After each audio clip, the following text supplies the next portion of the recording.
C 321. I'm back again. Now I wanted to just quickly show you, I've been using this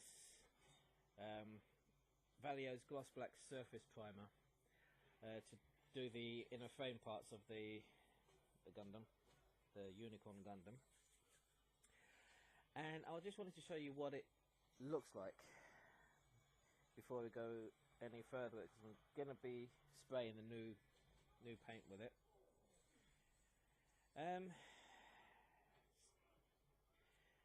It's kind of, I don't know if we can see this too clearly. Let's see if we can get it to focus. It's given me an orange peel effect, and not entirely sure why, but I'm going to go with it anyway. But it is still, it's a nice glossy finish, as you can see with the light shining from it. What other parts is there? There's another one here. This is just all the inner frame parts. That's going to be the shiny aluminium colour. It will do.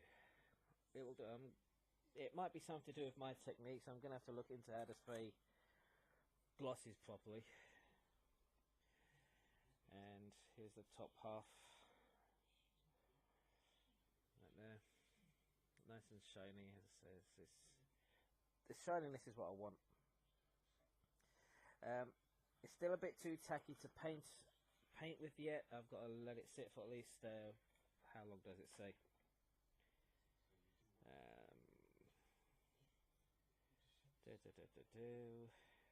Doesn't say.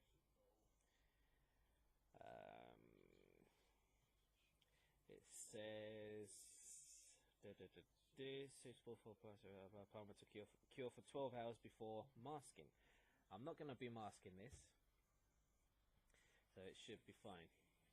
So while I'm waiting for that, because it should be ready by the time I finish this, we're going to have a look at this aluminium, and by Vallejo metal colour. It needs a really good shake on these to make sure all the pigment is definitely out. Now what I'm going to do with this is I want to try and get a really good shine, and to do that I'm going to be using 1 part thinner to 2 parts of this paint. This paint is actually really thin. I'm going to be using my base coating brush for this, because obviously it's a wide area. It's a 3mm needle. So that's shook up enough. Let's get make sure that's, just give it a quick spray through, make sure everything's fine in here,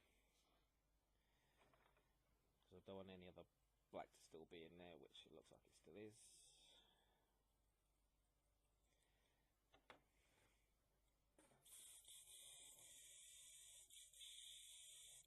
Oh, put my extractor fan on, so it's going to be a little bit noisy. There. So right, I'm going to get my thinner.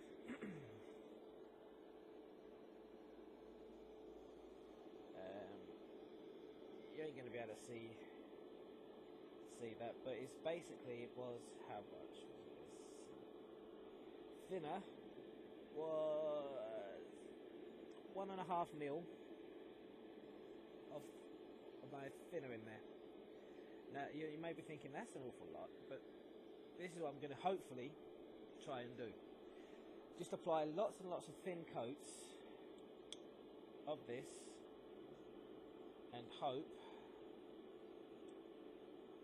it's going to look really good. And I'm going to be putting roughly about the same amount of the aluminium.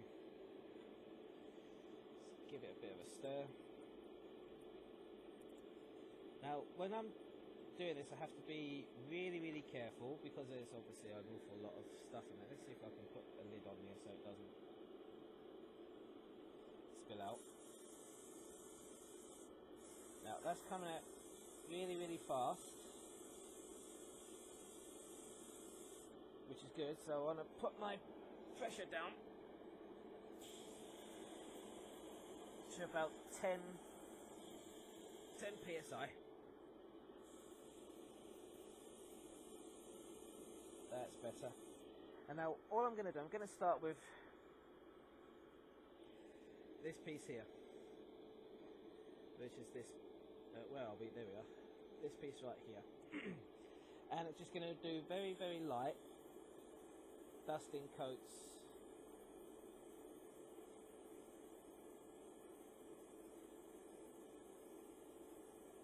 over it. Make sure to get the edges as well. So it's just lots of light dusting coats,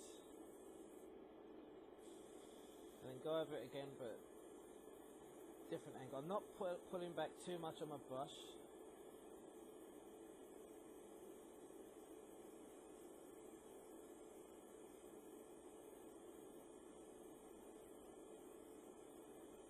Lots of very light coats.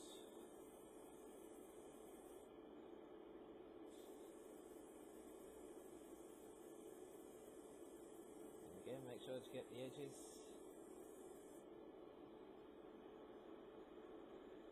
Right, there.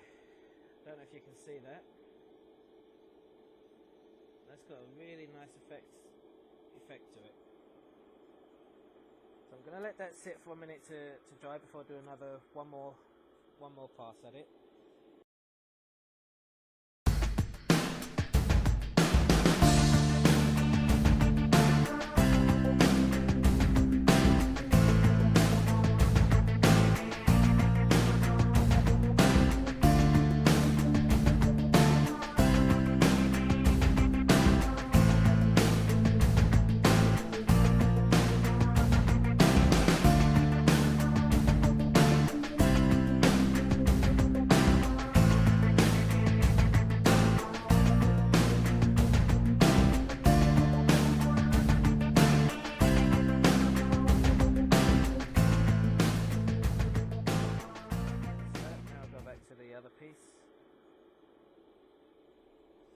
Give it another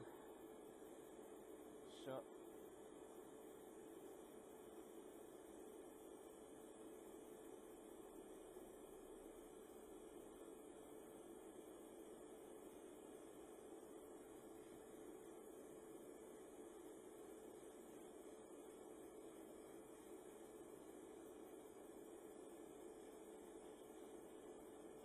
And as always keep your airbrush moving. Don't let it sit still.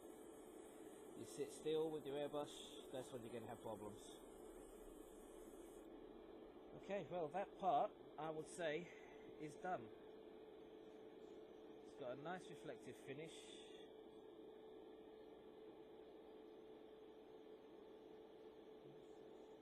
Which is not that easy to see, but it's got a fairly nice reflective finish. So, yeah, that's done.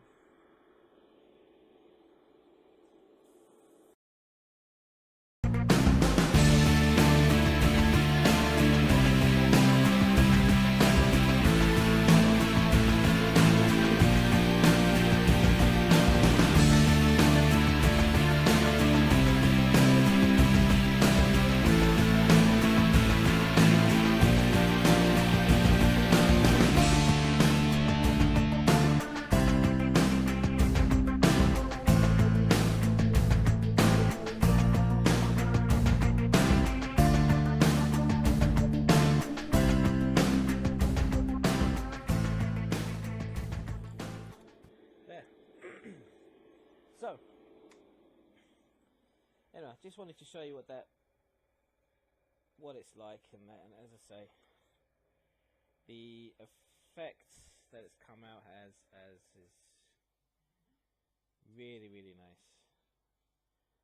I'm going to add some panel lining in here. I know just because I can,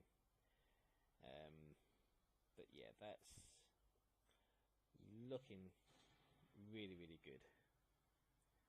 Let's see if we can get a bit closer to it here. No, that way around. That's it. Let it focus in. Yeah, that's as you can see. So really nice sheen. Not as glossy as I would maybe like, but that's maybe just due to my technique to the gloss paint. I'm gonna look up how to do that properly, and once I find out, I'll show you guys as well.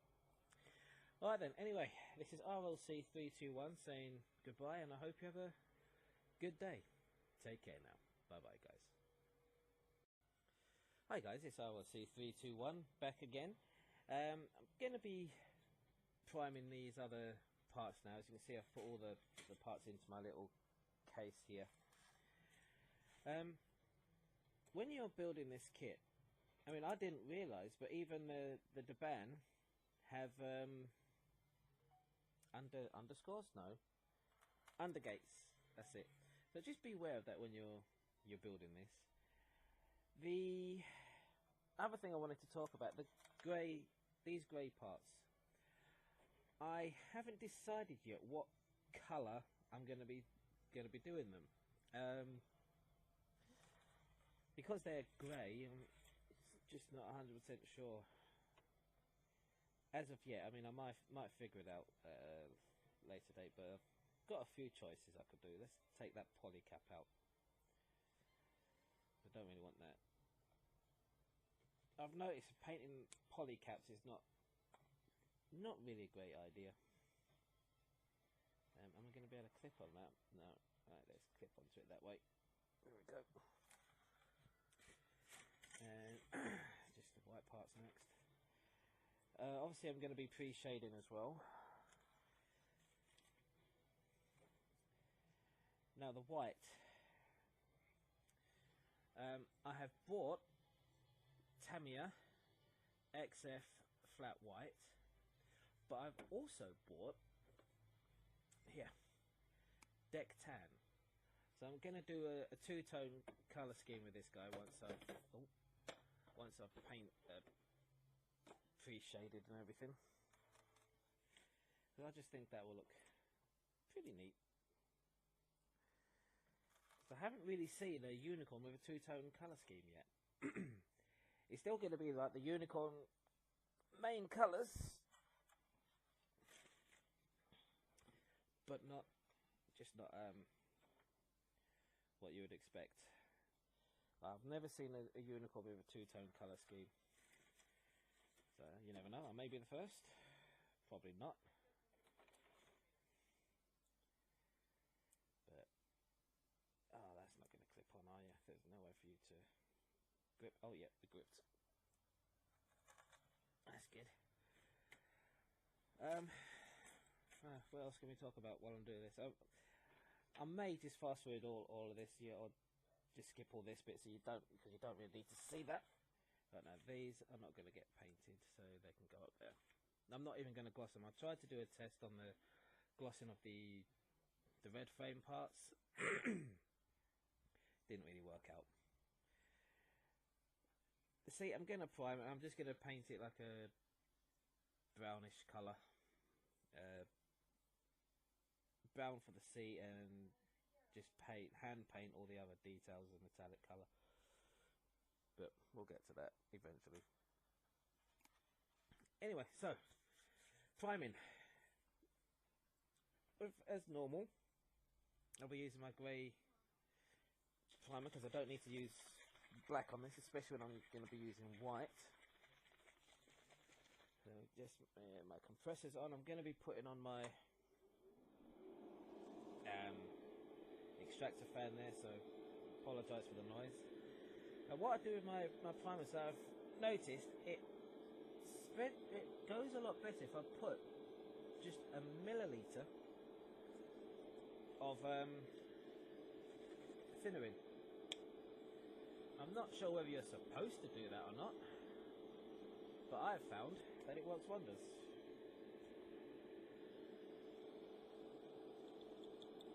Give that a bit of a stir while I'm here. There we go. Now then, I'm going to fast forward this part so you don't hear me rambling on or anything, but there you go.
So the next video will be me doing the panel lining.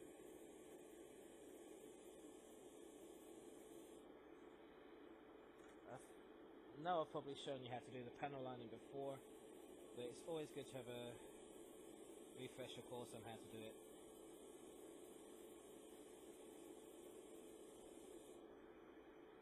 Yep, that is all the parts now primed and ready to go. Let's go.